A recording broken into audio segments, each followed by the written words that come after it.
नमः शिवाय।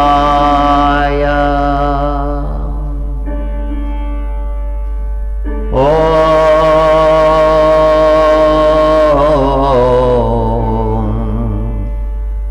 नमः शिवाय।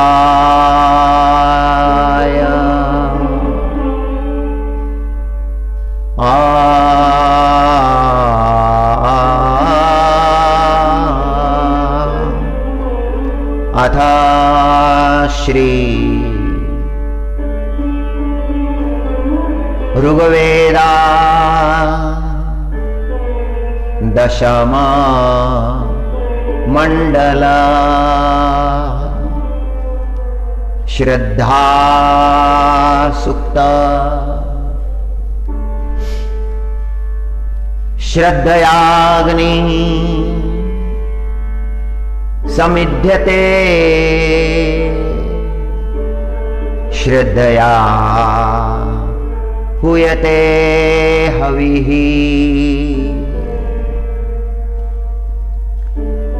श्रद्धां भगस्य मूर्धनि वचसा वेदयामसि।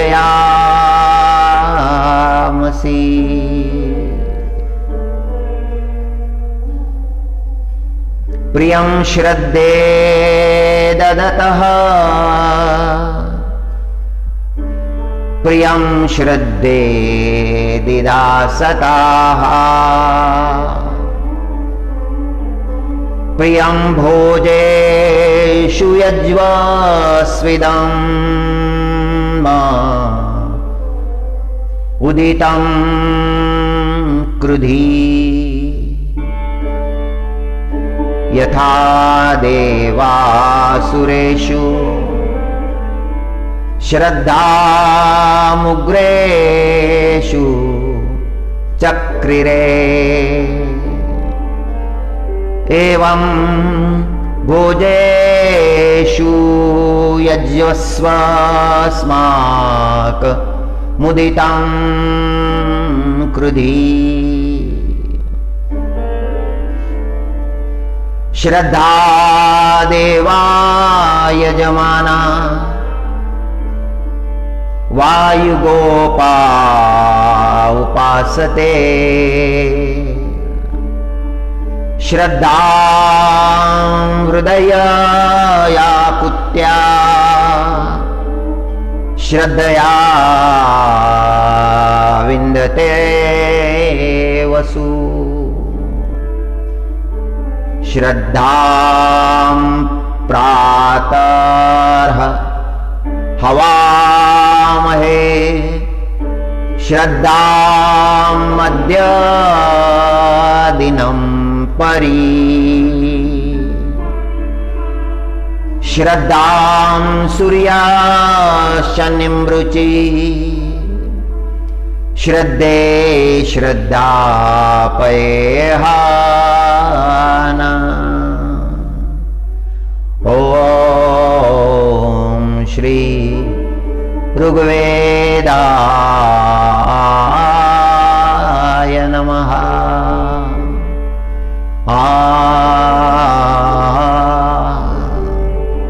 ओम श्री परमात्मने नमः।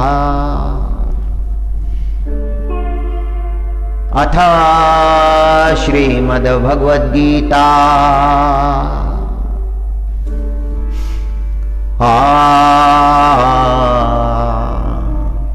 अथ चतुर्थोऽध्यायः।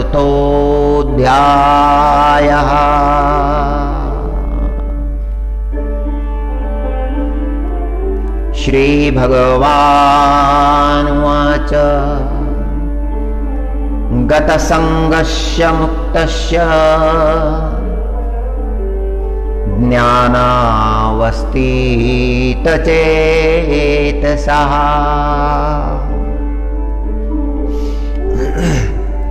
यज्ञायाचरता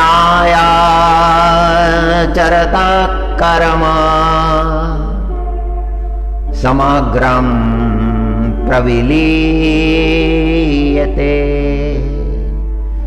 गतसंगस्य मुक्तस्य ज्ञानावस्थितचेतसः यज्ञायाचरतः कर्म समग्रं प्रविलीयते।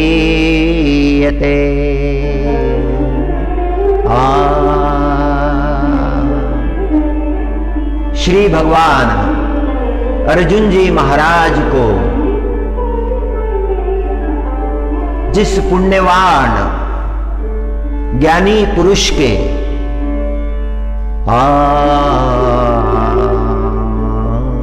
जिसने जीवन भर यथार्थ कर्म किए हैं, उन कर्मों का लेश उस महापुरुष को नहीं लगता।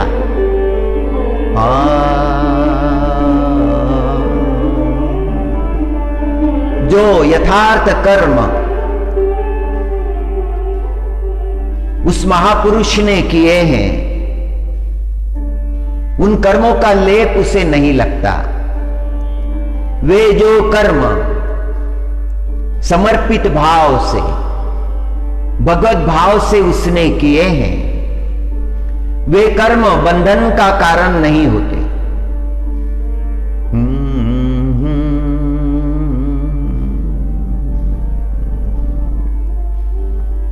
पुण्यभूमि कुरुक्षेत्र परम पवित्र धर्म क्षेत्र।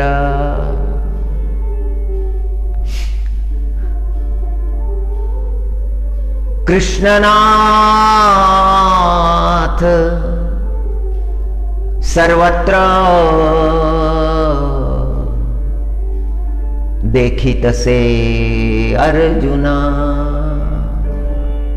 अर्जुन जी महाराज सर्वत्र उस परमात्मा का दर्शन कर रहे हैं। अर्जुन जी महाराज को दूसरा कुछ दिखाई ही नहीं दे रहा है, केवल परमात्मा ही दिखाई दे रहा है। कुरुक्षेत्र को धर्म क्षेत्र कहा है।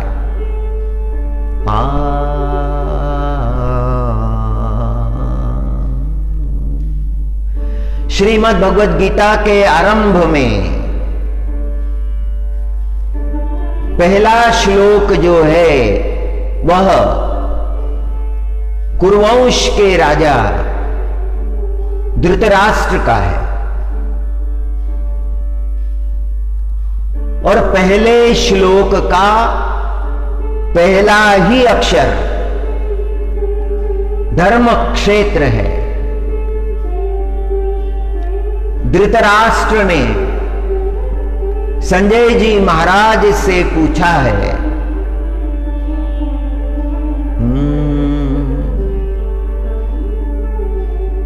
धर्म क्षेत्रे कुरुक्षेत्रे समवेता युत्सवः मामका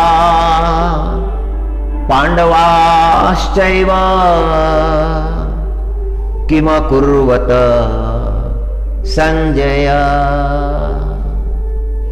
पहले श्लोक के प्रथम चरण में युत्सव यह शब्द आया है। धृतराष्ट्र के एक पुत्र और भी थे, गांधारी माता से उन्हें कौरव प्राप्त हुए थे, और एक उनकी उपपत्नी थी, उससे उनको युत्सु नाम के पुत्र भी थे। कौरवों की भावना पांडवों के विरोध की थी। धृतराष्ट्र पुत्र युत्सु ने पांडवों का संग स्वीकारा था, वे पांडवों के साथ गए थे। इसीलिए धृतराष्ट्र ने पूछा है, धर्म क्षेत्रे कुरुक्षेत्रे समवेता युत्सवः।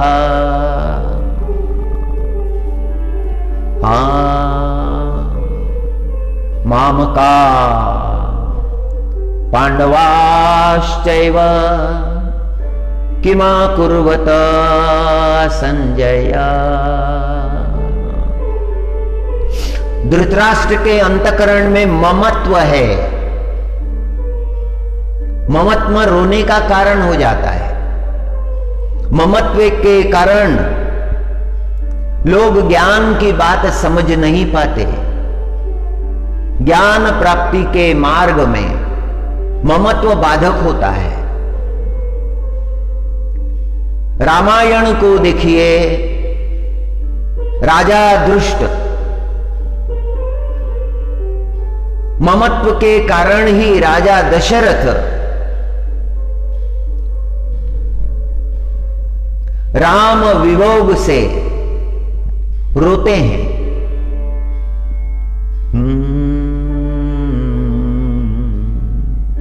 ममत्व बंधन का कारण हो जाता है।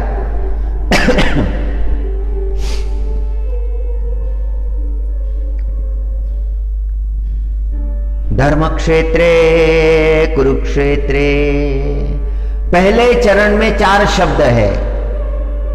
पहला शब्द है धर्म क्षेत्र, दूसरा शब्द है कुरुक्षेत्र, तीसरा शब्द है समवेता, चौथा शब्द है युत्सव। पहले चरण में 4 शब्द है, दूसरे चरण में 4 शब्द है। मामका पांडवाश्चैव किम कुर्वत संजय। हे संजय, मुझे बताओ क्या घटित हुआ है कौरव और पांडवों के बीच धर्मक्षेत्र कुरुक्षेत्र की भूमि पर, जहां पर पांडवों के साथ युत्सव मिला हुआ है। और मेरे पुत्र, इसका अर्थ यह होता है कि अपनी उपपत्नी से जो युत्सु नाम का पुत्र धृतराष्ट्र को था, वो उसे अपना नहीं मानते हैं। मामकाः, मोहग्रस्त जीव है धृतराष्ट्र, पुत्र मोहित है, ममत्व है उसके अंतकरण में। उसे सब पता है कौरवों का पक्ष जो है वो सत्य का पक्ष नहीं है, धर्म का पक्ष नहीं है।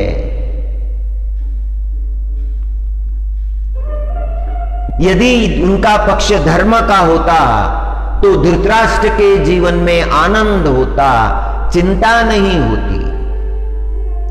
अधर्म का मार्ग जो भी अपनाता है उसके जीवन में दुख ही दुख होते हैं।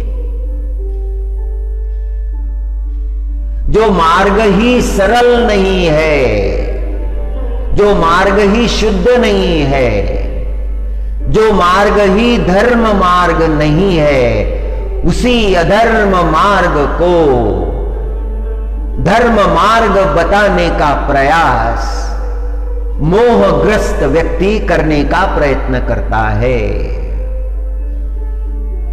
उसका अंतकरण स्वीकारता नहीं।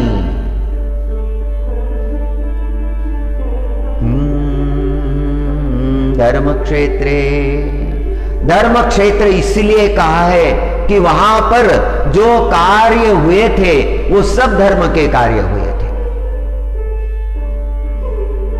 कुरुक्षेत्र की भूमि पर कुरु महाराज ने अनेकों यज्ञों का अनुष्ठान किया था। बड़ा दिव्य चरित्र था।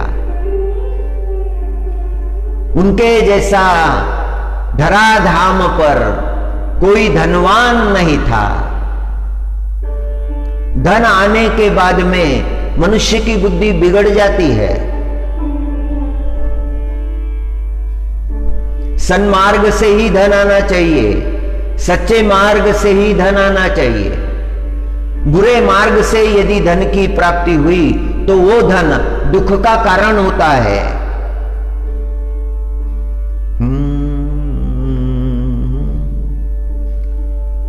गुरु महाराज ने जीवन भर धर्म कार्य किया, प्रजा का पालन किया, सारी पृथ्वी का पालन किया।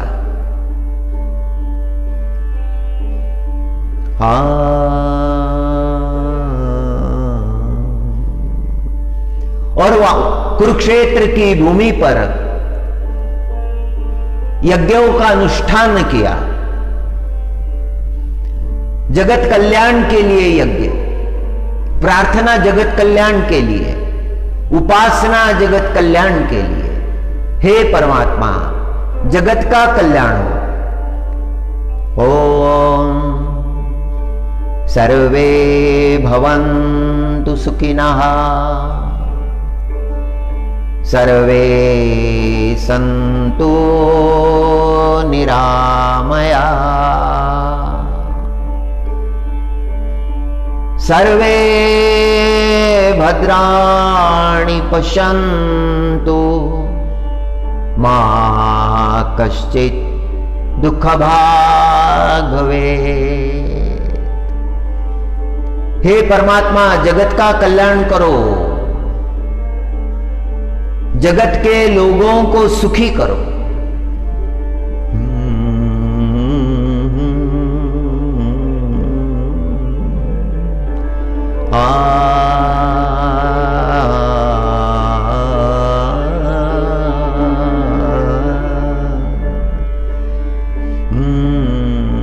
सबके दुख दूर हो जाए।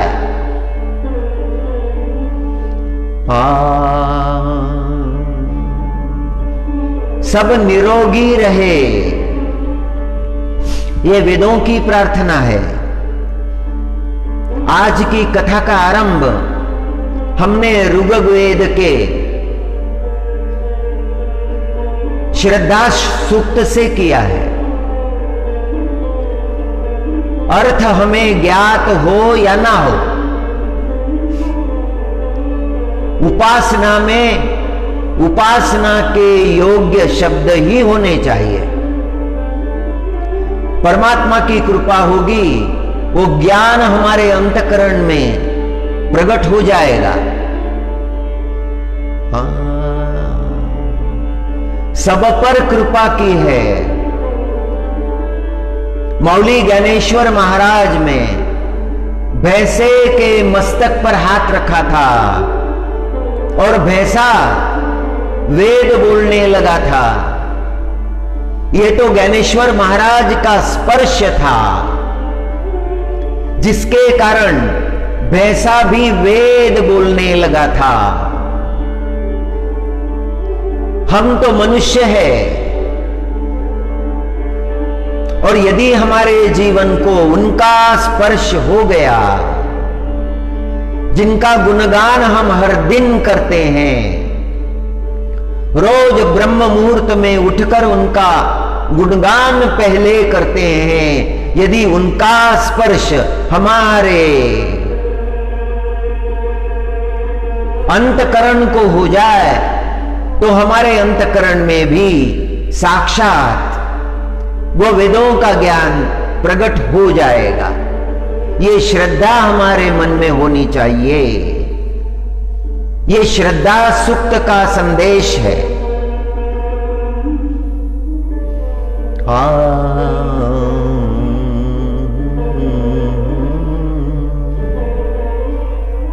हे नारायण, तुम्हारे पाद पद्मों में विश्वास दो। हे नारायण, तुम्हारे पाद पद्मों में विश्वास दो।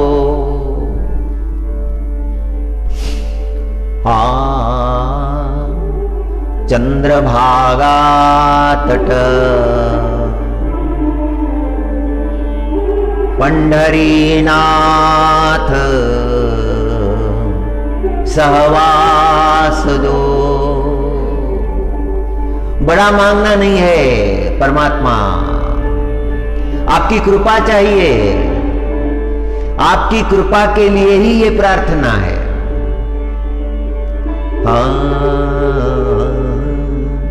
आपकी कृपा प्राप्त हुई, जीवन में सर्वश्रेष्ठ प्राप्त हो गया।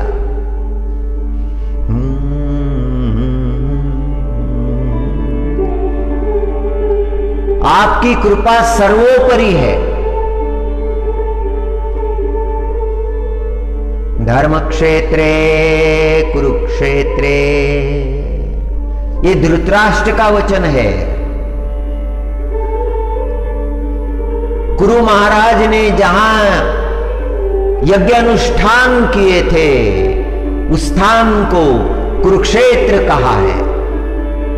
जो धर्म का स्थान है, वहां जो भी होगा वो धर्म का ही होगा, विजय धर्म को ही मिलेगी।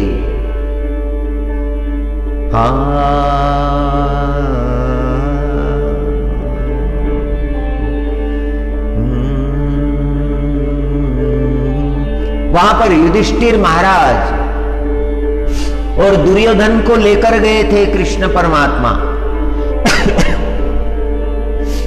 दोनों से कहा था कि आंखें बंद कर ध्यान कीजिए, और दोनों ने आंखें बंद कर ली, ध्यान करने लगे। दुर्योधन ने आंखें खोली, देखा युधिष्ठिर महाराज ध्यान कर रहे हैं। जब युधिष्ठिर महाराज ने आंखें खोली, तब परमात्मा ने पूछा, हे धर्म, क्या अनुभव में आया?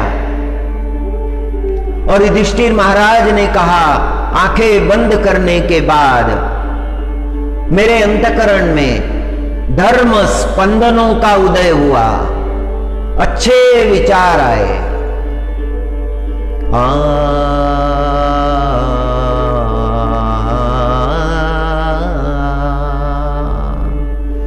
हरि हरि। वहां पर जो पुण्य प्रभाव था, उन पुण्यों का प्रभाव, उसका अनुभव, पुण्यानुभव युधिष्ठिर महाराज को हुआ। जब दुर्योधन को पूछा कि हे दुर्योधन, तुम्हें क्या अनुभव हुआ? दुर्योधन ने कहा कि हे प्रभु, मुझे कुछ भी अनुभव नहीं हुआ। वो परशुराम जी महाराज की तपोभूमि है, वहां पर शमंत पंचक है, 5 सरोवर है। मुख्य सरोवर ब्रह्म सरोवर है, वो बड़ी दिव्य भूमि है।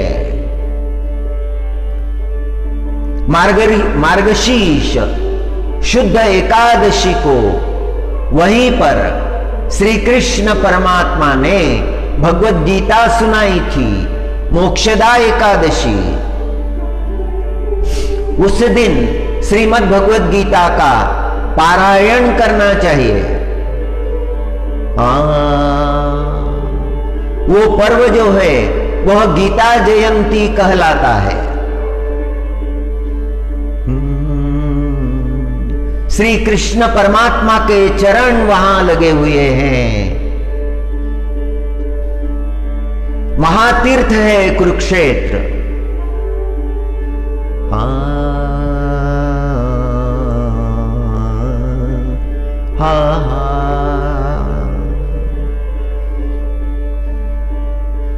धर्मक्षेत्रे कुरुक्षेत्रे समवेता योत्सव मामका पांडवाश्चैव किमा कुर्वत संजय। हा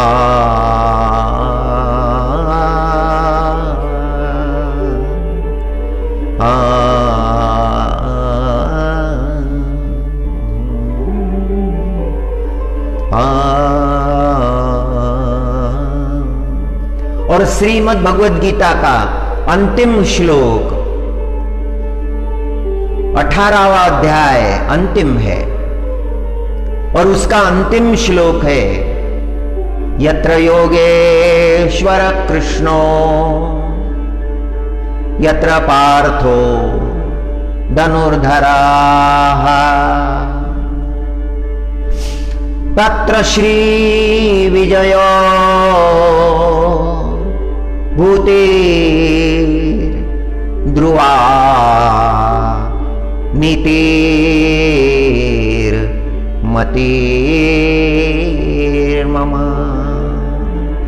जहां परमात्मा है,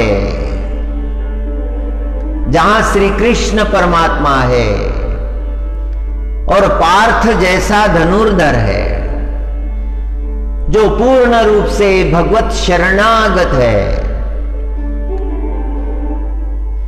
वहां विजय होती है। विजय उन्हीं को प्राप्त होती है जो पूर्ण रूप से परमात्मा को शरण गए हैं।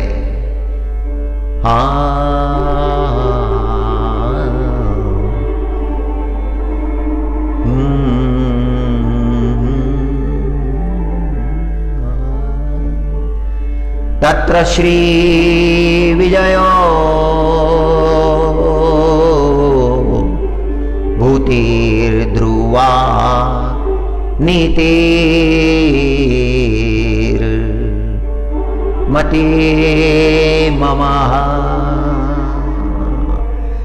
जहां परमात्मा होते हैं वहां विजय होती है।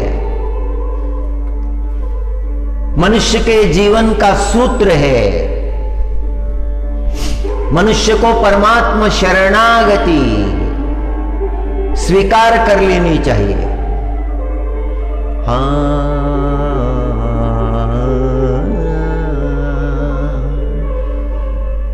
हे कृष्णा हे कृष्णा हे कृष्णा। वृंदावन का वास दो,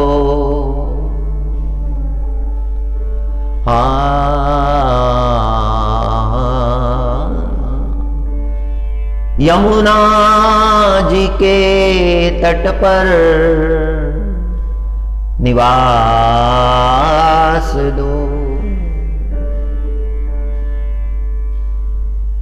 श्री राधा महारानी के चरणों में विश्वास दो। राधे राधे राधे राधे।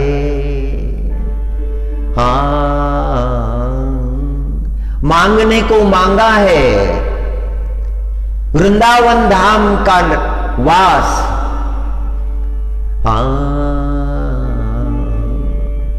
यमुना जी के तट पर निवास। श्री राधा महारानी के चरणों में विश्वास। कितना आनंद है। मांगा भी तो क्या मांगा है।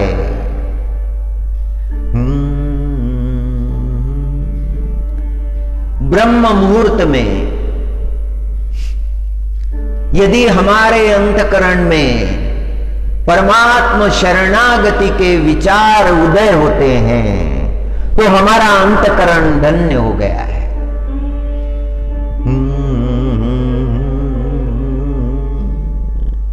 श्रीमद् भगवद गीता के 4थे अध्याय के 23वें श्लोक में परमात्मा संग का वर्णन करते हैं।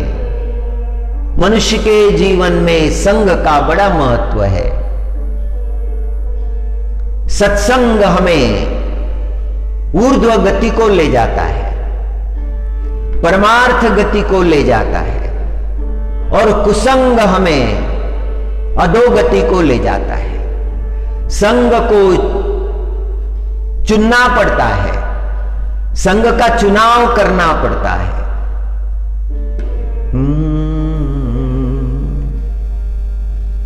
गत संगस्य मुक्तस्य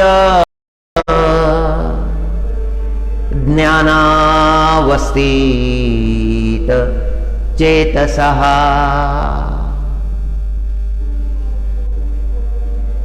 यज्ञायाचरत कर्म समग्रं प्रबलीयते।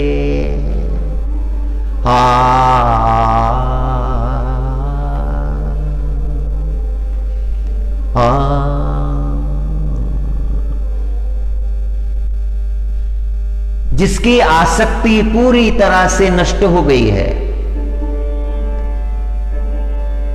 जिसके अंतकरण में देह भाव नहीं रहा है, मैं देह हूं, ये भावना जिसके अंतकरण में नहीं है, ममत्व रहित हो गया है, कोई ममता नहीं है, देह के लिए भी नहीं है, अंतकरण परिपूर्ण शुद्ध हो गया है। चित्त मलिन हो जाता है अगर अंतकरण में ममत्व आता है, ये मेरा है, वो मेरा है, वो मेरा है। ममत्व जिसके अंतकरण में आता है उसे रोना पड़ता है, उसे अपार दुखों की प्राप्ति होती है। बड़े प्रेम से पाले हुए बच्चे, कन्या पुत्र, वो भी अंत में बदल जाते हैं, उनका भाव भी बदल जाता है। मैं मेरा के चक्कर में मनुष्य आत्मज्ञान से विमुख हो जाता है। ऐसे व्यक्ति को आत्मज्ञान की प्राप्ति नहीं होती, उसके जीवन में रोना ही रोना है।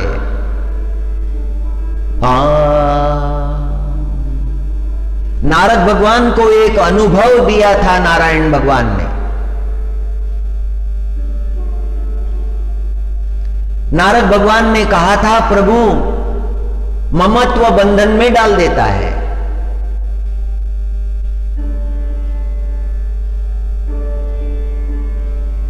भगवान की माया का प्रभाव जीव पर पड़ने पर उसके अंतकरण में ममत्व का उदय होता है।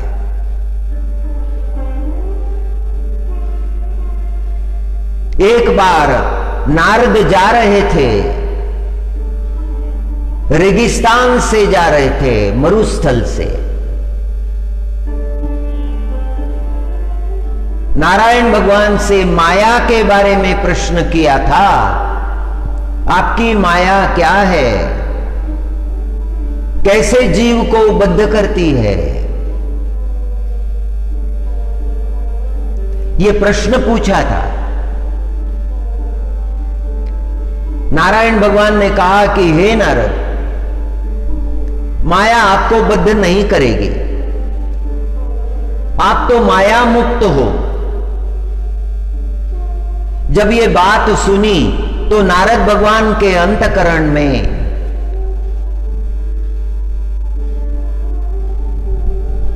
गर्व का संचार हुआ। उन्हें लगने लगा कि वो माया जीत है। और जब रेगिस्तान से जा रहे थे तो उन्होंने गर्जना सुनी, पीछे मुड़कर देखा, एक भयंकर बाघ उनके पीछे दौड़ता हुआ आ रहा था। घबरा गए नारद भगवान, पड़ गए माया में, माया का प्रभाव हो गया।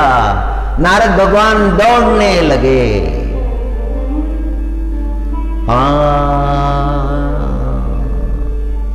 सामने उन्हें एक कुआं दिखा।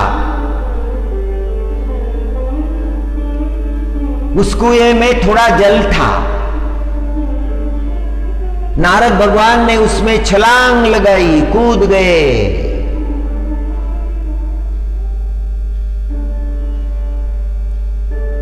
बाघ दौड़ता हुआ आया कुएं के पास में, नीचे देखने लगा।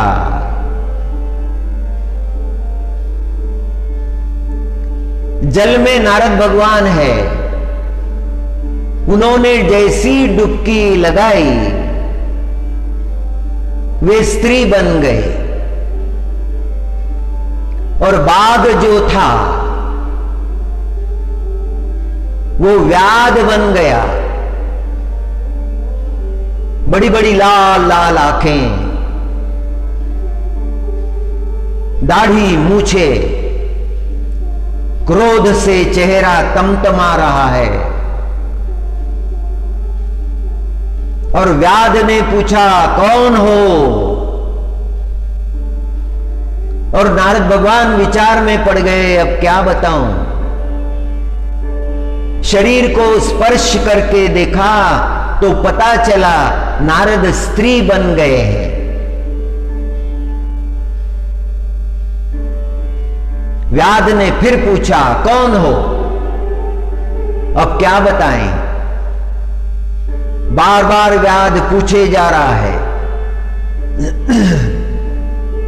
नारद भगवान ने भावना की, स्त्री नाम बता दूं। नारदी नाम बता दिया।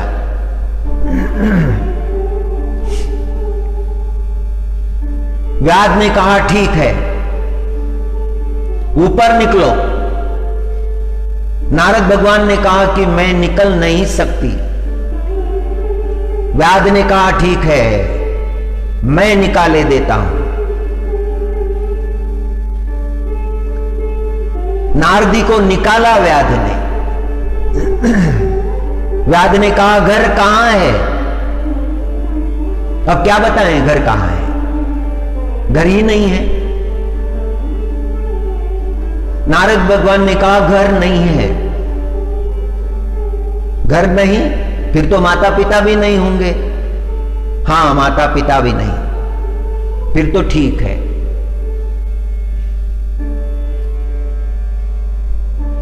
तुमसे मैं शादी कर लेता हूं, विवाह कर लेता हूं। नारदी घबरा गई, हाथ जोड़कर कहने लगी, नहीं नहीं नहीं, मैं विवाह करना नहीं चाहती। व्याध ने कहा, कैसे नहीं चाहती?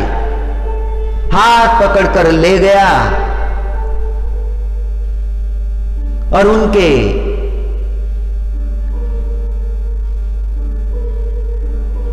परंपरा के अनुसार नारदी के साथ विवाह कर लिया। समय बीतता गया, संतति हो गई और व्याध की संतति है, दुष्ट की संतति है, वो तो दुष्ट ही निकलेगी। नारदी को सताने लगी। नारदी परेशान हो गई, व्याध से परेशान हो गई कि ये क्या मेरा प्रारब्ध है। आज व्याध के लिए सब कुछ करना पड़ता है। संतति भी बहुत सताने लगी है, व्याध भी सताने लगा है। भगवान नाम लेने के लिए एक क्षण की भी फुर्सत नहीं है। मन बड़ा व्याकुल हुआ है, कितना अच्छा जीवन था। भगवान नाम में तल्लीन रहता था और अभी मेरी क्या हालत हो गई है, किस जंजाल में फंस गया हूं। नारद होने के बाद भी नारदी जैसा बन गया हूं। इन बंधनों में बंध गया हूं। भागने का भी प्रयत्न किया, ये सब छोड़कर भागने का भी प्रयत्न किया, और जब भागने का प्रयत्न किया तो व्याध रास्ते में ही खड़ा है। भागने की कोशिश हो रही है, भागना चाहती हो, चलो, पकड़ कर ले आया। बड़ी करुण अवस्था हो गई है, दयनीय अवस्था हुई है। अपने ही जीवन का तिरस्कार आने लगा है और एक दिन निश्चय किया कि नहीं, ये जीवन तो जीना ही नहीं है, ये व्यर्थ का जीवन है, ये हजारों साल का मिले तो भी नहीं लेना चाहिए। नारदी दौड़ने लगी, व्याध पीछे लगा हुआ है। नारदी ने छलांग लगाई कुएं में, उसी कुएं में।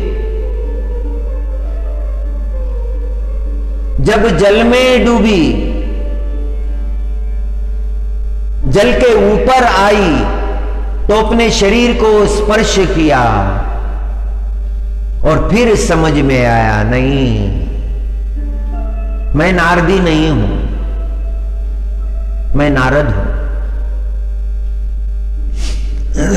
ऊपर से व्याध दिखाई दे रहा है।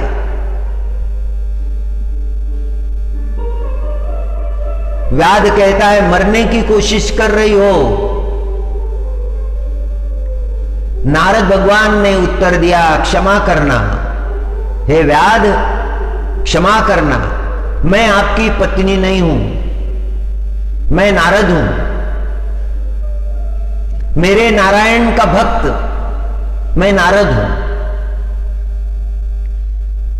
व्याध ने कहा, मैं कहां व्याध हूं, मैं भी व्याध नहीं हूं।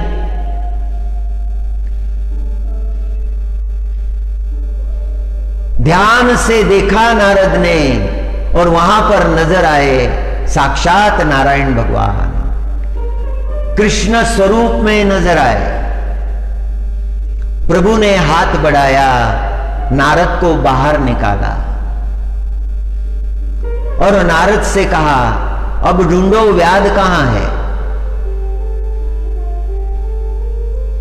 उसी स्थान पर गए परमात्मा और नारद, उसी कुटिया में।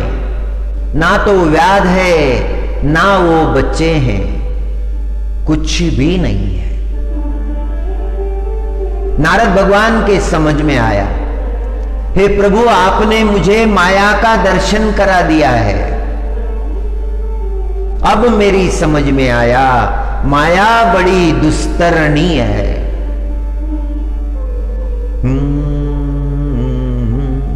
संग से सुख होता है, संग से दुख होता है। जो ज्ञानी पुरुष है उन पर संग का प्रभाव नहीं पड़ता, संग चुनना पड़ता है।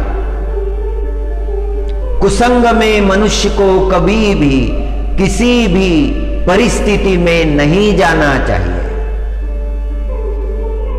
कुसंग हमेशा दुख ही देता है।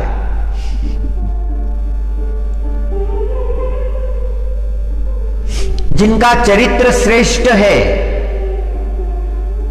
जो पारमार्थिक है, उन्हीं का संग करना चाहिए।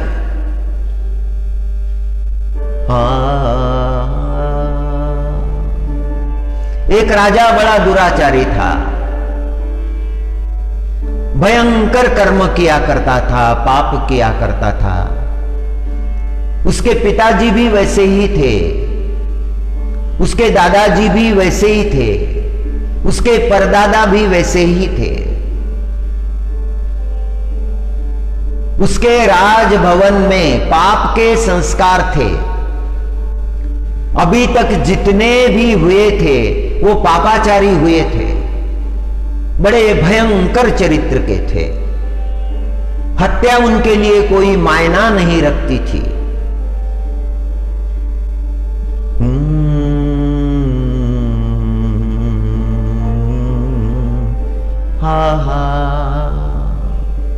उनके अंतकरण में कभी सद्विचार आता ही नहीं था। राजा को एक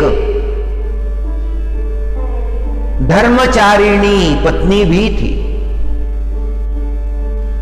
और वो बिचारी मन में ये भावना किया करती थी कि कितना अच्छा होता, कितनी भगवान की कृपा होती यदि मेरे पति को सत्संग मिल जाता,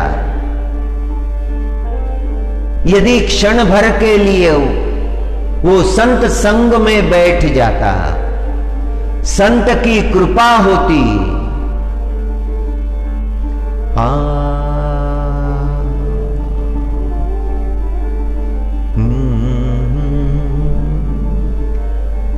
जब रानी राजा को भोजन परोसती थी तब भगवान से प्रार्थना करती थी कि हे भगवान, मेरे स्वामी के मन में सत्संग के लिए प्रीति निर्माण हो जाए। पहले तो संत मिले, बाद में भगवंत मिल ही जाएंगे।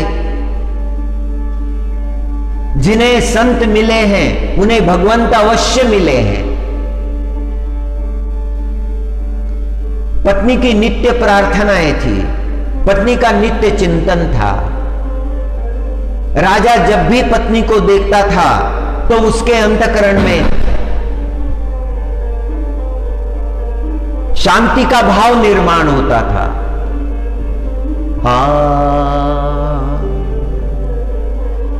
हरे कृष्णा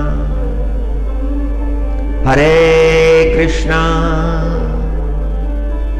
हरे कृष्णा कृष्णा कृष्णा हरे हरे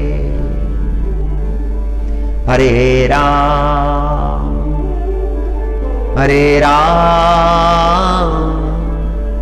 राम राम हरे हरे।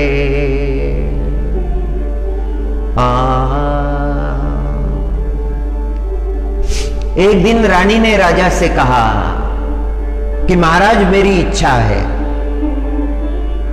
यमुना जी के तट पर एक महात्मा रहते हैं, उनके दर्शन के लिए जाने की इच्छा है। मैं जब छोटी थी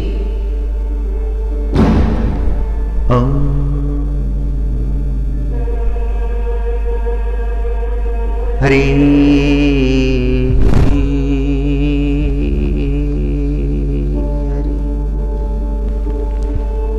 तब वो मेरे ननिहाल में आते थे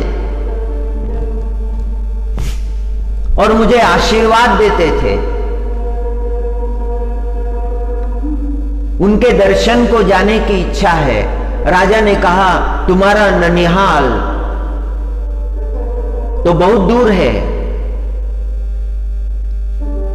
और यमुना जी उससे भी आगे हैं।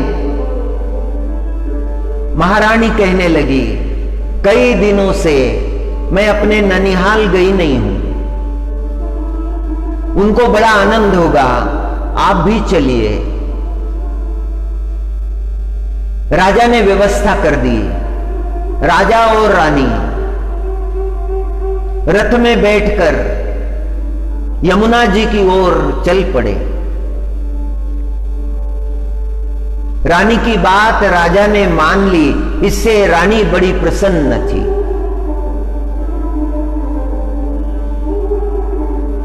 यमुना जी के तट पर पहुंचे।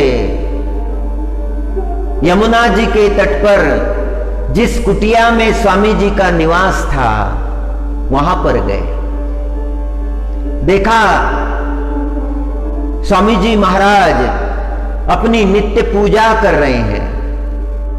कुटिया के सन्मुख बैठ गए। महात्मा की पूजा जब पूरी हुई तो वह बाहर निकले और उन्होंने देखा, महारानी ने हाथ जोड़कर कहा, स्वामी जी मुझे पहचाना आपने? और स्वामी जी ने कहा, हां पहचाना। फिर सारा वृत्तांत सुनाया। राजा की भेंट करा दी। पत्नी ने आग्रह किया, संत चरणों का वंदन करो।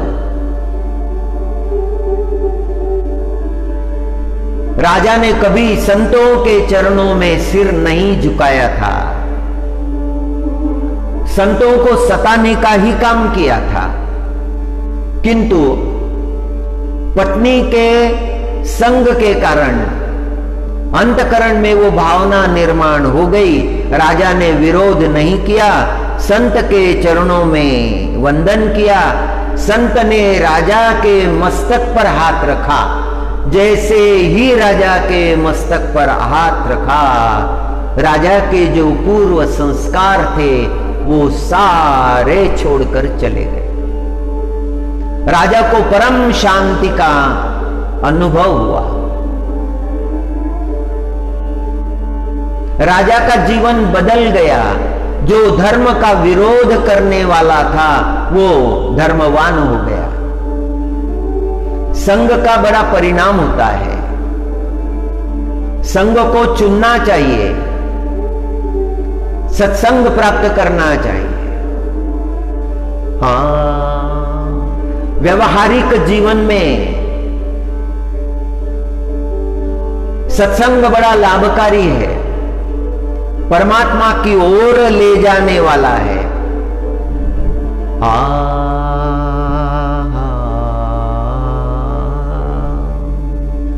हरि हरि। एक महात्मा जी मिले थे, उम्र में हमसे बहुत कम थे,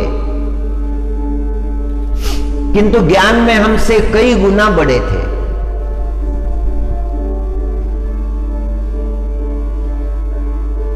उनकी बातें सुनकर हमें लगा कि उनका अंतकरण कितना शुद्ध हो गया है।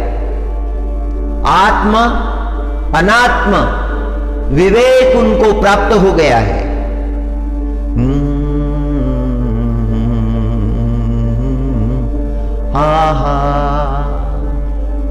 अस्तिति प्रत्ययो यश्च यश्च नास्तिति वस्तुनि बुद्धेरेव गुणावेतो न तो नित्यस्य वस्तुनः। हर रविवार को उनसे मिलना होता था। उनका अध्ययन बहुत गहरा था। विवेक चूड़ामणि की बातें किया करते थे। आद्य गुरु शंकराचार्य जी महाराज, जिन्होंने जगत को विवेक चूड़ामणि दिया है, अद्भुत ग्रंथ है। अस्तिति प्रत्ययो यश्च यश्च नास्तिति वस्तुनि बुद्धेरेव गुणावेतो न तो नित्यस्य वस्तुनः।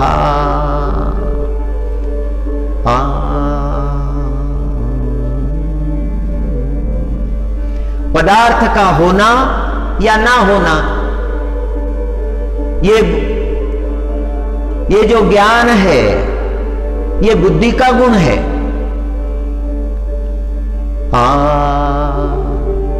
अस्तिति प्रत्ययो यश्च यश्च नास्तिति वस्तुनि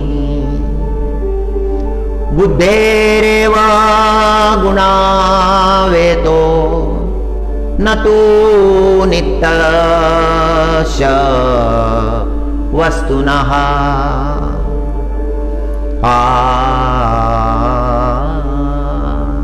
ये तो वस्तु ज्ञान की बात हो गई, ये बुद्धि का गुण है, किंतु आत्मा का नहीं। नश्वर वस्तु का ये ज्ञान हो गया है, किंतु जो अविनाशी आत्मा है उसका ये बोध नहीं कराती है। अस्ततो माया क्लुप्तो बंध मोक्ष न चात्मनि निष्कले निष्क्रिये शांते निरवद्ये निरंजने अद्वितीये परे तत्वे योमावत् कल्पना कुतः।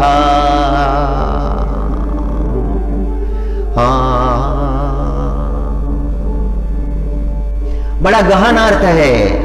जगतगुरु शंकराचार्य जी महाराज ने जगत को विवेक चूड़ामणि दिया है। महान तपस्वी का भाष्य है। हरि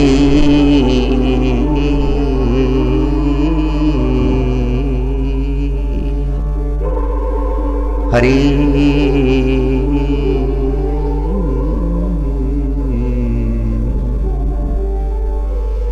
जगतगुरु शंकराचार्य जी महाराज के गुरु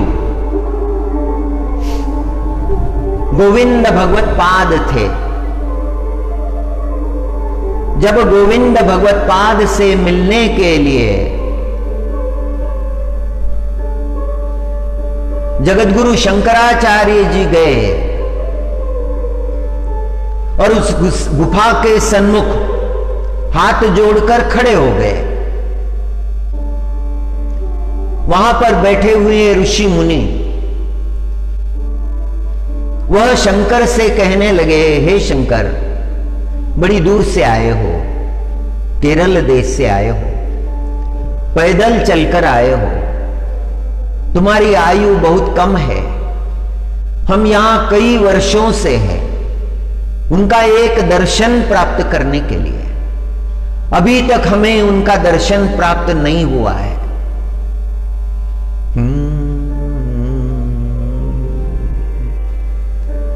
उनका दर्शन प्राप्त करने की आशा में बैठे हुए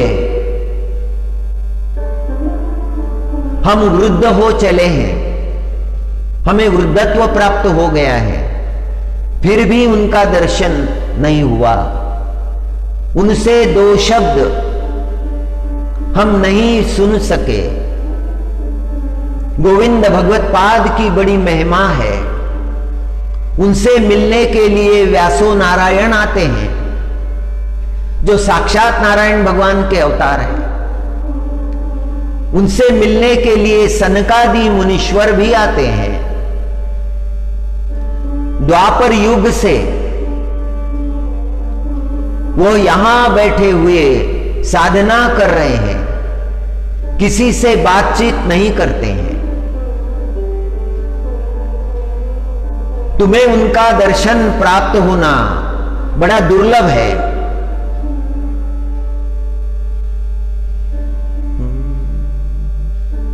शंकर ने कहा कि मैं तो उनकी प्रतीक्षा करूंगा, जीवन में मुझे उनकी कृपा प्राप्त करनी ही है।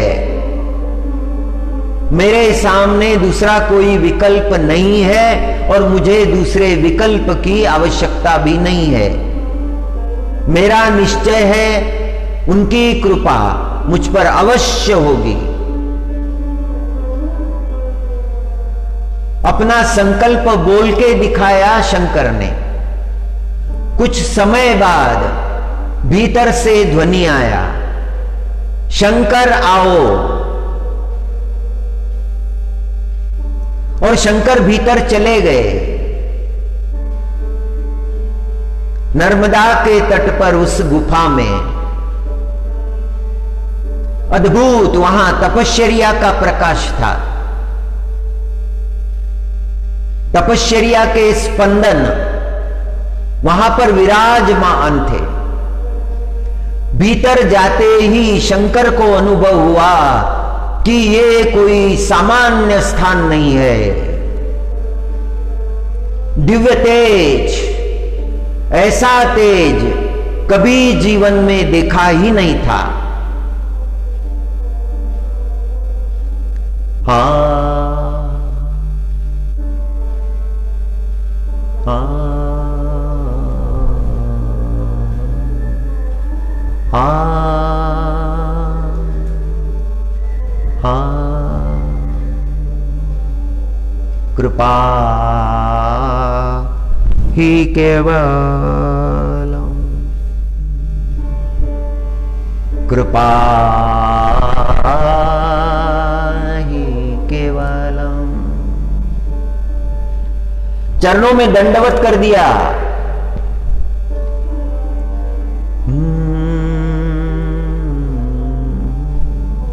उठो शंकर, तुम्हारी प्रतीक्षा मैं कर रहा था।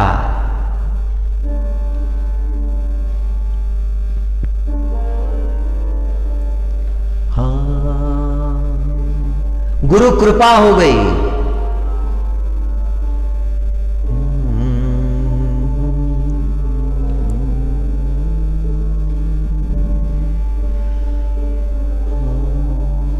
गोविंद भगवत पाद का शरीर चिन्मय हो गया था।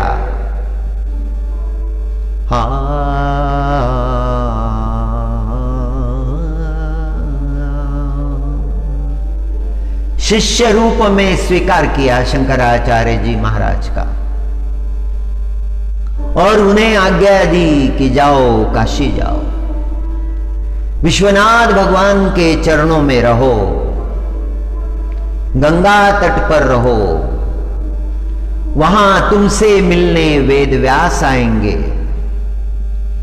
तुम्हें ब्रह्म सूत्र के भाष्य करना है।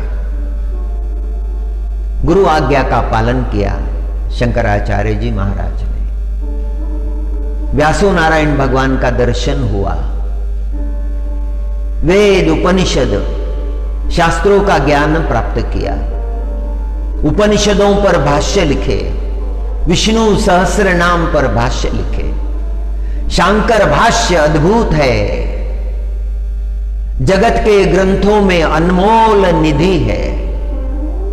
विवेक चूड़ामणि, अपरोक्षानुभूति, ये ग्रंथ जगत को दिए हैं।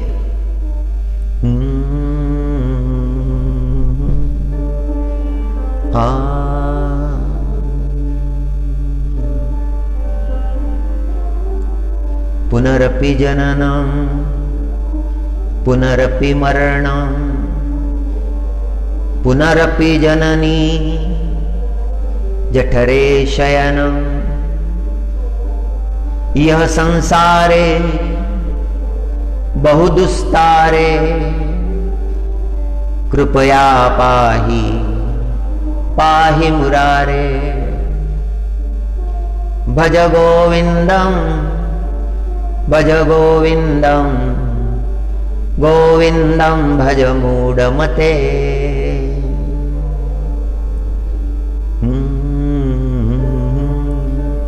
हरि भजते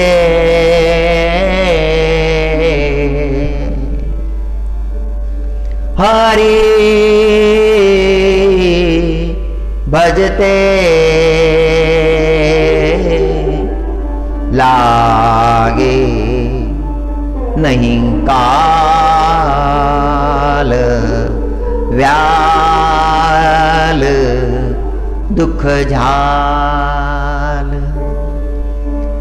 हरि भजते लागे नहीं काल व्याल दुख झाल।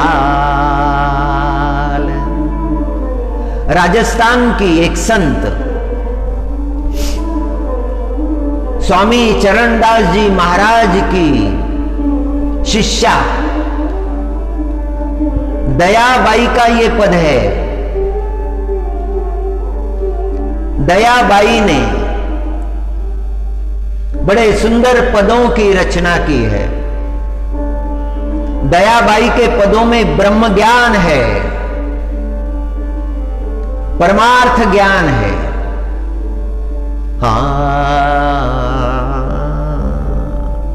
दयाबाई महान विदुषी थी। उनके अंतकरण में उस दिव्य ज्ञान का उदय हुआ था। हरि भजन का महत्व समझा रही है दयाबाई।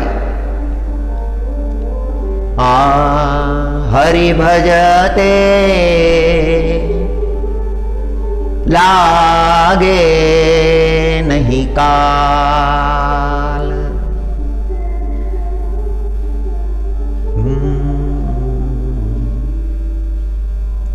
पधनी पधनी सा पधनी सा हरि भजते लागे नहीं काल। ब्याल दुख झाल। जो हरि का भजन करता है उसके पीछे काल नहीं लगता। ब्याल, सर्प को ब्याल कहते हैं, काल मृत्यु को कहते हैं। काल ब्याल, मृत्यु का सर्प। दुख झाल, और दुख की अग्नि भी उसे स्पर्श नहीं करती। दुख की अग्नि तो उसे स्पर्श करती है जिसके अंतकरण में विकारों ने डेरा डाल के रखा है।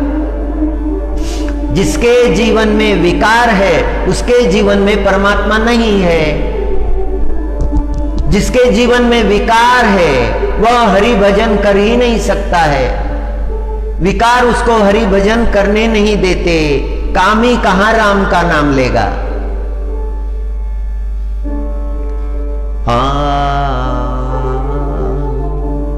कामी को कौन हरि कथा सुनाए और कामी कहां सुने हरि कथा। हरि कथा सुनने से भव व्यथा चली जाती है। कामी चित्त हरि कथा नहीं सुनता है। क्रोधी हरि कथा नहीं सुनता है। हरि कथा को बंद करने का वो प्रयत्न करता है। खबरदार, यदि भगवान नाम लिया तो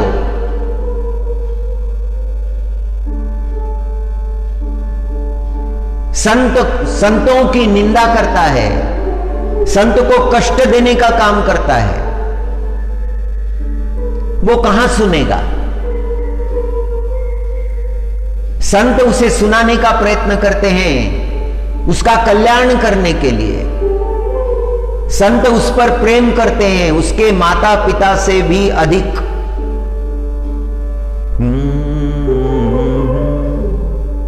हरि भजते लागे नहीं काल। काल व्याल दुख झाल। जय राधा माधव कुंज बिहारी। जय राधा माधव कुंज बिहारी। जय राधा माधव कुंज बिहारी। जय गोपी जन वल्लभ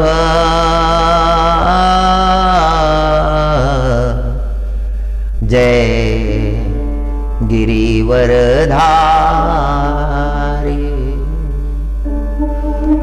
जय गोपी जन वल्लभ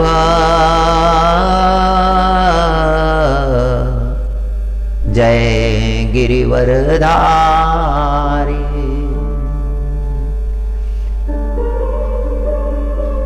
हरे कृष्णा हरे कृष्णा कृष्णा कृष्णा हरे हरे हरे कृष्णा हरे कृष्णा हरे हरे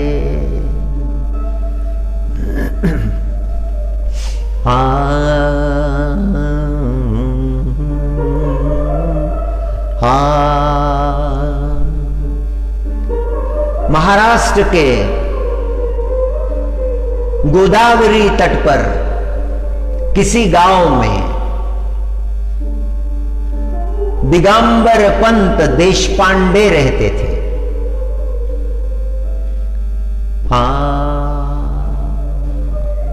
कई वर्षों पूर्व की बात है। माल गुजार थे। बहुत भूमि उनको बिदर के बादशाह ने मालगुजारी के रूप में भेंट की थी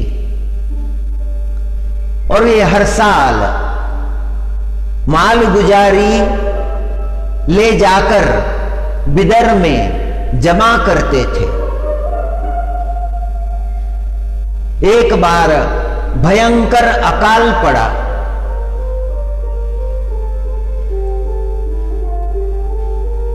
किसान मालगुजारी भर नहीं पाए। बिदर में बादशाह को पता चला कि इस साल जो मालगुजारी भरी जाती है वह दिगंबर पंत देशपांडे ने नहीं भरी है।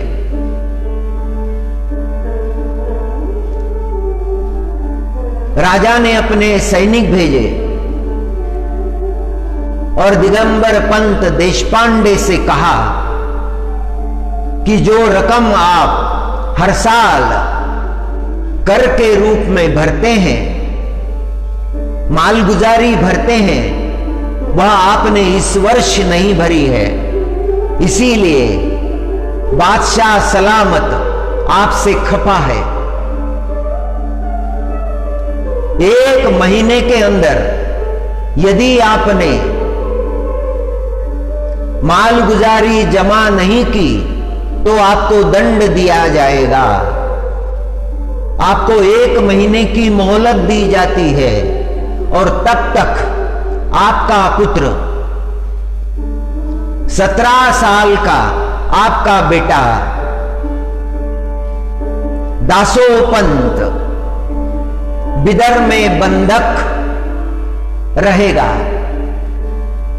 1 महीने के अंदर मालगुजारी भरी नहीं गई तो उसको दंड दिया जाएगा, उसकी हत्या की जाएगी। 17 वर्ष के दासोपंत को पकड़कर ले गए, बंदी गृह में डाल दिया। दासोपंत 17 साल का वह युवक दत्त प्रभु से प्रार्थना करने लगा।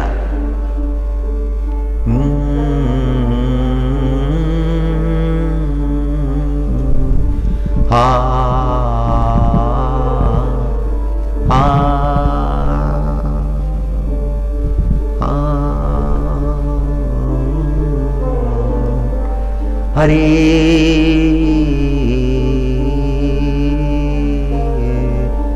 हरे अवधूत चिंतन श्री गुरुदेव दत्त।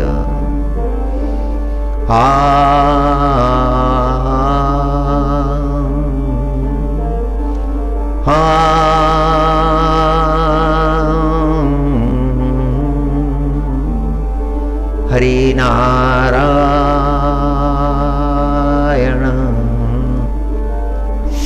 हरि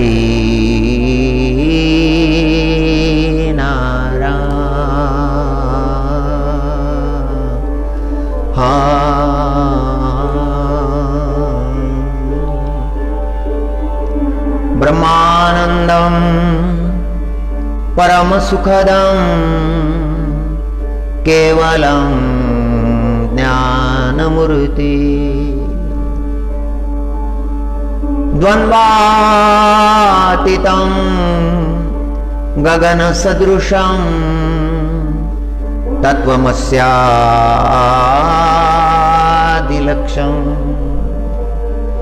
ओ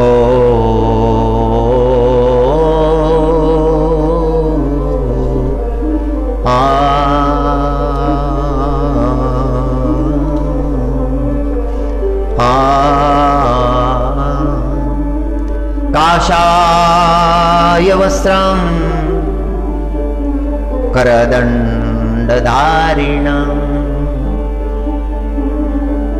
काषाय वस्त्रं करदण्डधारिणं कमण्डलुं पद्मकरेण शङ्खं चक्रं गदाभूषितं भूषणाढ्यं श्रीपादराजं शरणं प्रपद्ये श्रीपादराजं शरणं प्रपद्ये। ये प्रार्थना करते ही साक्षात नारायण भगवान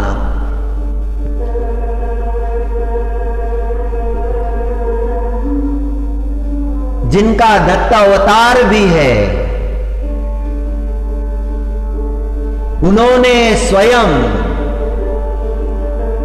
बादशाह के दरबार में आकर दिगंबर पंत देशपांडे जी का सारा कर भर दिया था। दत्त प्रभु ने कहा कि जो देना था दिगंबर पंत देशपांडे को वो चुकता हो गया है। अब आप उनके पुत्र दासोपंत को मुक्त कर दीजिए। और बादशाह ने दासोपंत को मुक्त कर दिया। दासोपंत लौट आए। अंबाजोगाई नाम का महाराष्ट्र का एक नगर, वहां पर निवास किया। उन्होंने निश्चय कर लिया, अब मैं कोई उद्योग नहीं करूंगा, कोई काम नहीं करूंगा, अभी तो केवल मेरे भगवान श्री दत्त गुरु की आराधना करूंगा। और उन्होंने बहुमोल ग्रंथों की रचना की। उनमें एक है दत्त सहस्र नाम। श्रीमद् भगवद गीता पर भी उन्होंने भाष्य लिखा है। उनकी रचनाएं 100 से भी ऊपर है। एक ग्रंथ का तो उल्लेख मिलता है, उस ग्रंथ में 1,25,000 ओवियों की रचना है। इतना प्रचंड दत्त भाव में वो तल्लीन रहे।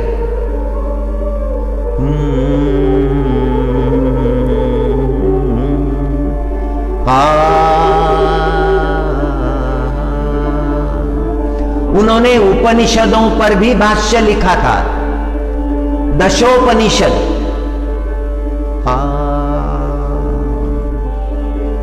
गोविंद गोविंद मना लागला से छंद। गोविंद गोविंद मना लागला से छंद।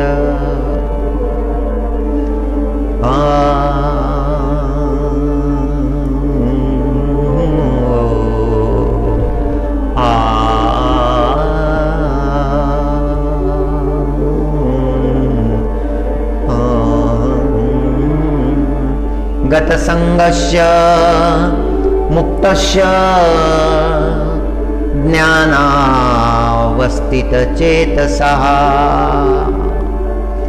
यज्ञाया चरतः कर्म समग्रं प्रविलीयते।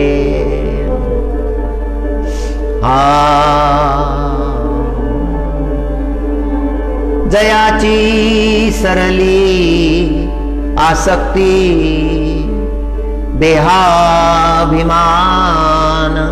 उरला न चित्ती। ममत्व रहित संगती झाला आत्मनिष्ठ। आसक्तियां मिट जाने के बाद जीव ब्रह्मनिष्ठ हो जाता है। जिसकी आसक्तियां मिट गई है, जिसने संग को जीत लिया है, जिसके जीवन में देहाभिमान रहा ही नहीं, ममत्व भी जिसका छूट गया है, ऐसा जो साधक है वह आत्मनिष्ठ हो जाता है।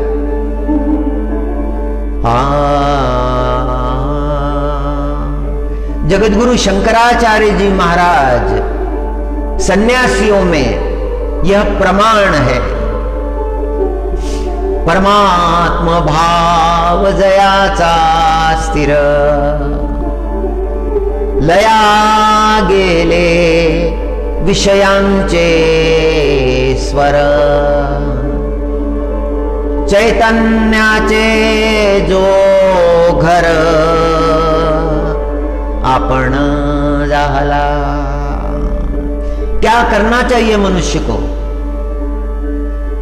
यह बहुत बड़ा प्रश्न है।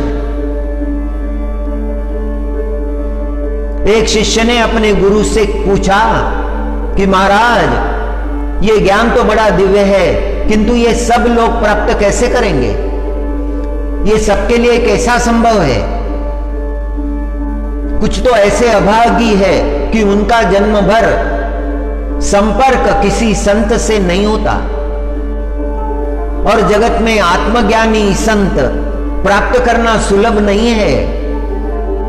कहां मिलेंगे?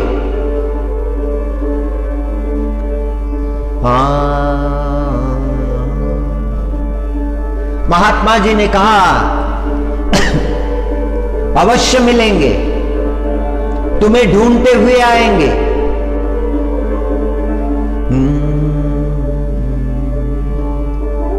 अपने जीवन को तो पवित्र करो, अपने जीवन को योग्य तो करो।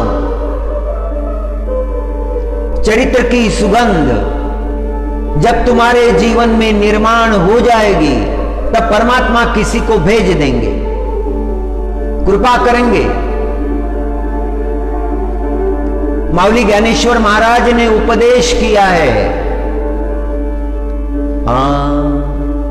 उत्तमाते धरीजे, अधमाते अवेरीजे, हे काहीच नेनिजे वसुधा जेवी। आणि मी हे काहीच नेणे, माझे काहीच न म्हणे, सुख दुःख जाणणे नाही जया। आणि मी हे काहीच नेणे, माझे काहीच न म्हणे, सुख दुःख जाणणे नाही जया। पार्था जयाची आठाई, वैषम्याची वार्ता नाही, रिपुमित्रा दोही सरिसा पाडू। वैराग्यवान व्यक्ति के बारे में बताया है, वैराग्यवान भक्त के बारे में बताया है कि जिसके जीवन में विषमता रही नहीं है।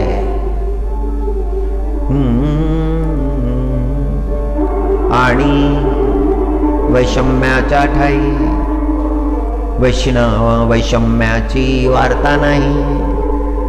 रिपुमित्रा दोही सरिसा पाडू, जिसका न तो कोई शत्रु है ना तो कोई मित्र है, जिसका समभाव हो गया है, परमात्मा भाव हो गया है, जिसका देह भाव रहा ही नहीं, जो परमात्मा तत्व में पूरी तरह से लीन है।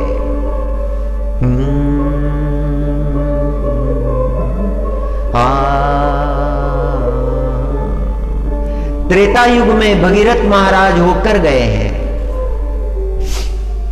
विवस्वान वंश में, इक्ष्वाकु वंश में, राम प्रभु के पूर्वजों में आते हैं।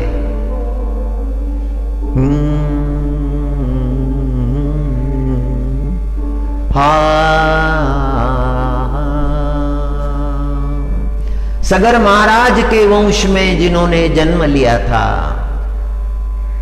बड़ा अद्भुत चरित्र है।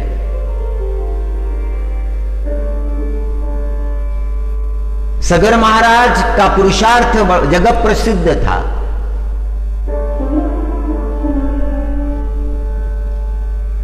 सारी पृथ्वी को सगर महाराज ने जीत लिया था और पृथ्वी पर दिग्विजय संपादन करने के बाद में सगर महाराज के अंतःकरण में विचार आया कि जो कार्य करने की इच्छा थी वो कर लिया है, अब यज्ञ किया जाए। कर्मयोगी थे सगर महाराज। यज्ञ का आयोजन किया गया और वह ऋषि के मार्गदर्शन में यज्ञ का आयोजन किया गया। यज्ञ आरंभ हो गया। यज्ञ में आहुतियां डाली जा रही थी। आहुतियों की सुगंध स्वर्ग तक जा रही थी। स्वर्ग में यज्ञ आहुतियों की सुगंध जब इंद्र ने अनुभव की तो इंद्र ने देवों से पूछा, ये सुगंध क्या है? देवों ने कहा, सगर महाराज का यज्ञ चल रहा है पृथ्वी पर। इतना बड़ा यज्ञ है,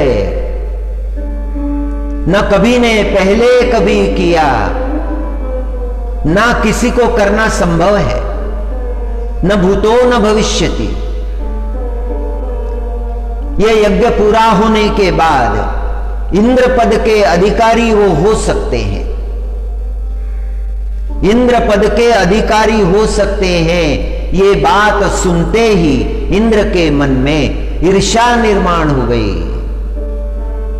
इस यज्ञ को खंडित करना चाहिए।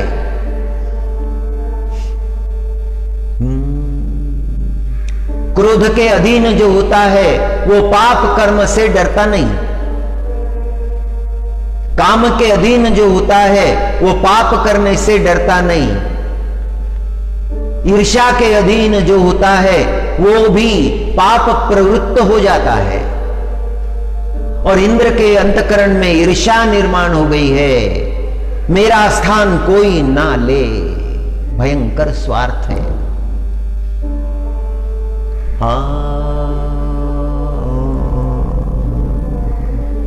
स्वार्थ मनुष्य से कौन से पाप नहीं कराता। स्वार्थ मनुष्य की दुर्गति कराता है।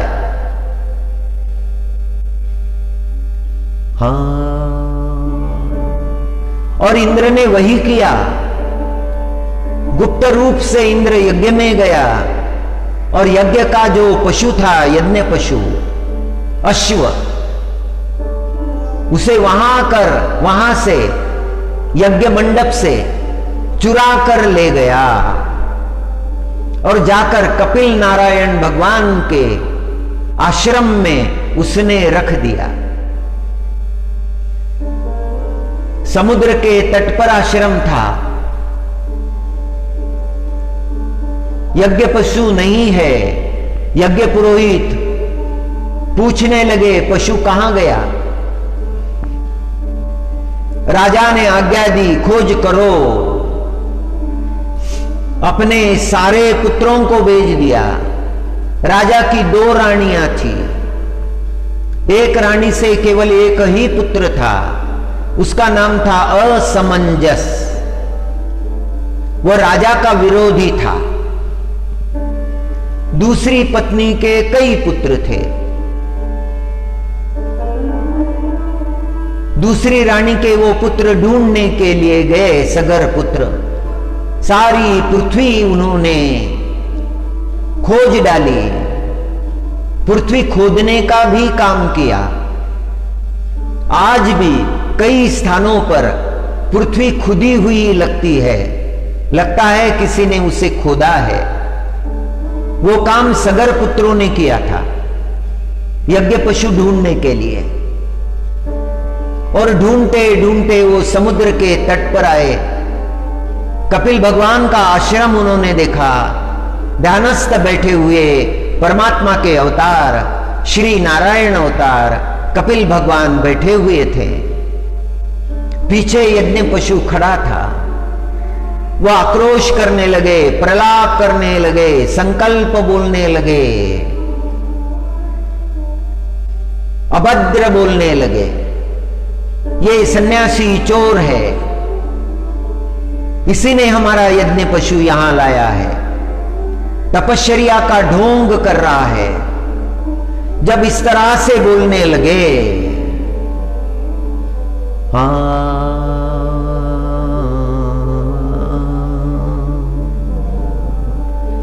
हरि कपिल नारायण भगवान ने आंखें खोली और उन्हें भस्म कर दिया। कपिल दृष्टि से भस्म हुए। कपिल भगवान उन्हें भस्म करना नहीं चाहते थे, वे तो अपने ही अभद्र कर्मों के कारण भस्म हो गए।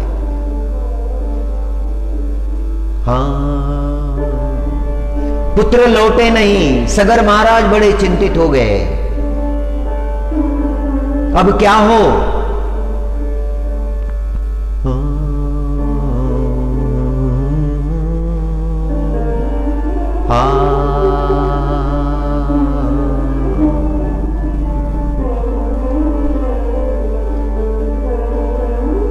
अपने दूसरे पुत्र असमंजस, उसका एक पुत्र था अंशुमान, उसे बुलाया, हे अंशुमान, तुम्हारे काका नहीं लौटे हैं, उन्हें खोज कर ले आओ। और अंशुमान खोजने के लिए गए।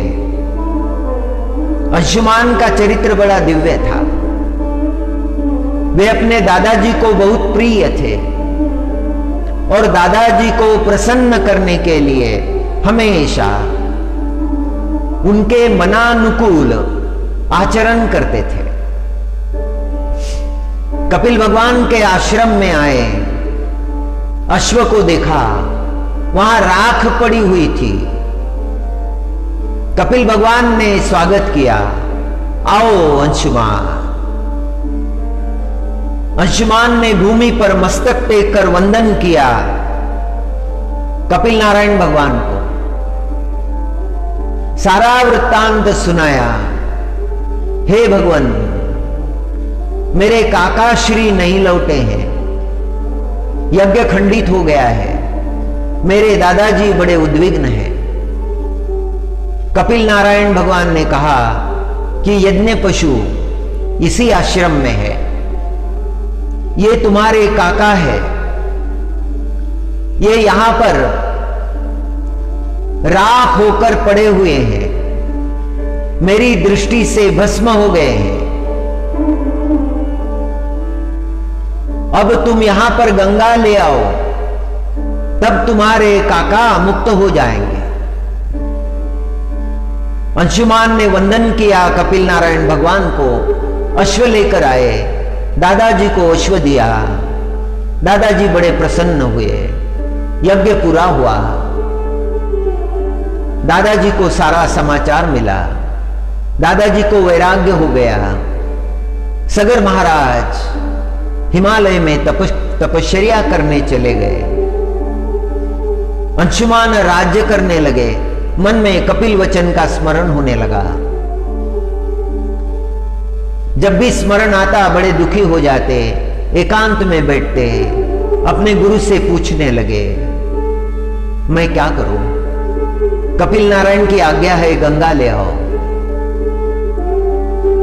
और वह ऋषि ने कहा कि ठीक है, तुम्हारा पुत्र जो है दिलीप, उसको राज सिंहासन पर बिठा देते हैं और तुम जाओ हिमालय में तपस्या करो।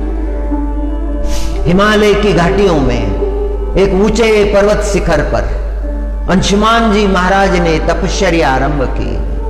कई सालों की तपस्या, सारा शरीर गल गया, शांत हो गए।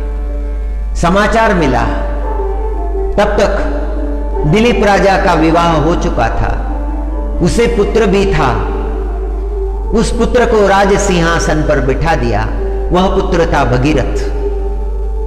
और दिलीप महाराज भी तपस्या करने चले गए हैं। उन्होंने भी देह छोड़ दिया। अयोध्या में समाचार आया, दिलीप महाराज ने देह त्याग किया है। अब सब विचार में पड़ गए। 2 पीढ़ियां तपस्या करते करते गल गई। भगीरथ के मन में भाव उठा, मेरे पूर्वजों ने जो किया वो मुझे करना चाहिए। भगीरथ महाराज का दृढ़ संकल्प है। दृढ़ संकल्प के बिना तपस्या नहीं हो सकती। दृढ़ संकल्प के बिना साधना नहीं हो सकती। दृढ़ संकल्प के बिना कोई श्रेष्ठ कार्य संपादित नहीं किया जा सकता। भगीरथ जी महाराज ने गुरु से आज्ञा मांगी। गुरु ने आज्ञा दी। भगीरथ महाराज हिमालय के ऊंचे शिखर पर चले गए। उनकी तपस्या देखकर संत महात्मा बड़े प्रभावित हुए। सनकादि मुनीश्वरों ने उन्हें आशीर्वाद दे दिया।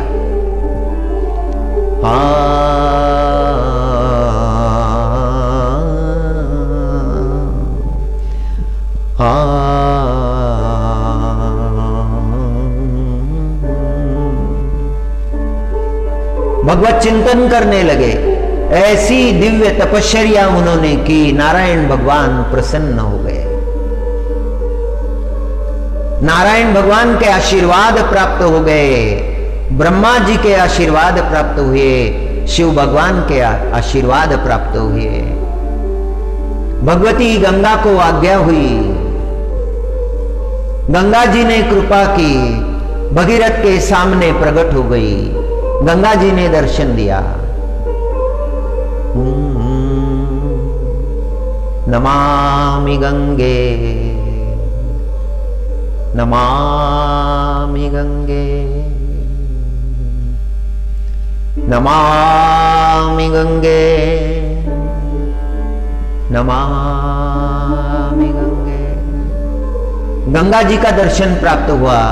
भगीरथ जी महाराज ने प्रार्थना की, हे भगवती गंगे, इस धराधाम पर पधारो। गंगा जी कहने लगी, हे भगीरथ, मैं यदि धराधाम पर आ गई तो मेरी धारा पाताल तक जाएगी। जगत का बहुत बड़ा आघात होगा जगत पर। मेरी धारा को नियंत्रित कौन करेगा? और भगीरथ जी महाराज ने शिव भगवान की आराधना की। शिव भगवान से प्रार्थना की। शिव भगवान प्रसन्न हुए। हे भगीरथ, मैं गंगा के प्रवाह को नियंत्रित करूंगा।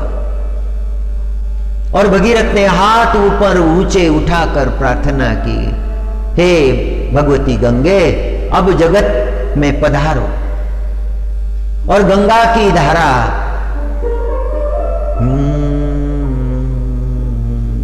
सत्यलोक से बरसने लगी। शिव भगवान ने उसे जटाओं में बांध दिया।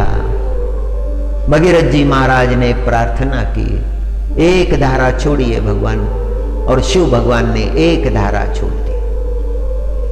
आगे आगे भगीरथ चलने लगे, पीछे पीछे गंगा चलने लगी। गंगा पवित्रता है, संत के पीछे पीछे पवित्रता आती है। आचरण का महत्व है। मनुष्य के जीवन में यदि सदाचरण हो तो उसके जीवन में पवित्रता अपने आप आ जाती है। उसका जीवन गंगा जल जैसा पवित्र हो जाता है। आगे आगे भगीरथ जी महाराज है और पीछे पीछे भगवती गंगा। गंगा जी को लेकर आए गंगा सागर, और जो पूर्वज थे वो सारे पूर्वजों का उद्धार हो गया।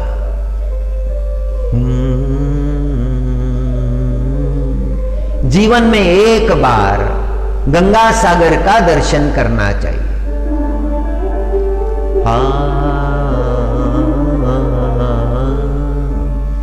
मकर संक्रांति को भक्तजन जाते हैं, गंगा जी का भी दर्शन करते हैं और कपिल नारायण भगवान का भी दर्शन करते हैं। सारे तीर्थ बार बार, गंगा सागर एक बार। बड़ा कठिन है, दुर्लभ है, इसलिए एक बार कहा है। एक बार तो भी गंगा सागर का दर्शन करना चाहिए। उभे चंद्रभागे तिरी, उभे चंद्रभागे तिरी, कट धरो निया करी। पाउले गुजरी शोभली। सुंदर चरण परमात्मा के। जगतगुरु तुकाराम महाराज ने जब विठल भगवान के चरण देखे तो वो गाने लगे। उभे चंद्र भागे तिरी, कटा धरोनिया करी। पाउले गुजिरी शोभली।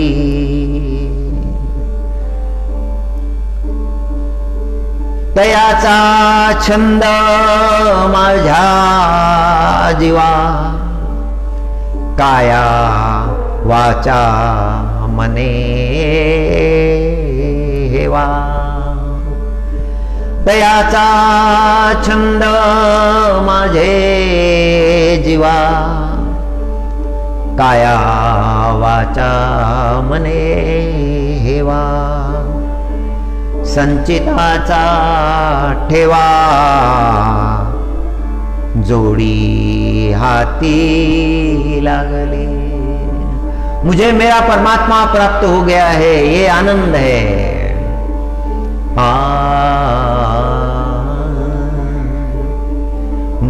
मुझे मेरे नाथ मिल गए हैं।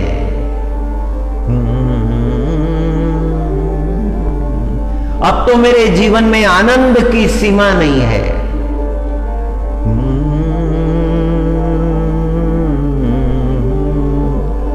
हरि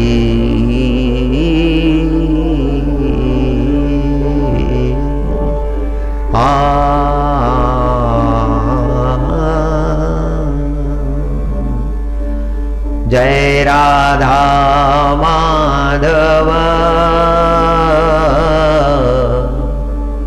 जय कुंज बिहारी। जय राधा माधव, जय कुंज बिहारी। जय गोपी जना वल्लभा,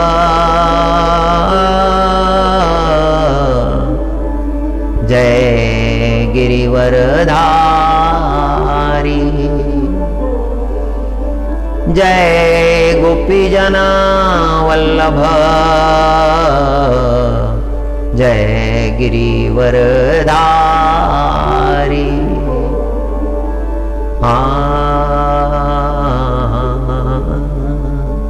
हरे कृष्णा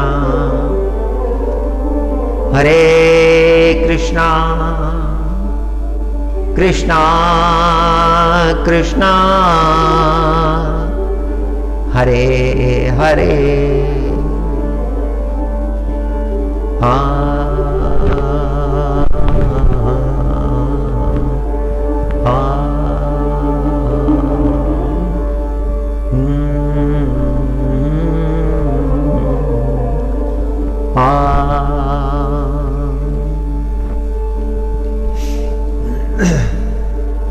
अथ ऋग्वेदः श्रद्धा सुक्त। श्रद्धयाग्नि समिध्यते श्रद्धया हूयते हवि। श्रद्धां भगस्य मूर्धनि वचसा वेदयामसि। प्रियं श्रद्धे ददत प्रियं श्रद्धे दिदासतः। प्रियं भोजेषु यज्वस्वेदं मौदितं कृधि। यथा देवासुरेषु श्रद्धामुग्रेषु चक्रिरे। एवं भोजेषु यज्व स्वस्माकमुदितं कृधि। श्रद्धा देवा यजमाना वायुगोपा उपासते। श्रद्धां हृदया कुत्या श्रद्धया विन्दते वसु। श्रद्धां प्रातर्हवामहे श्रद्धां मध्यदिनं परि। श्रद्धां सूर्यशनिं रुचि श्रद्धे श्रद्धापयेहना।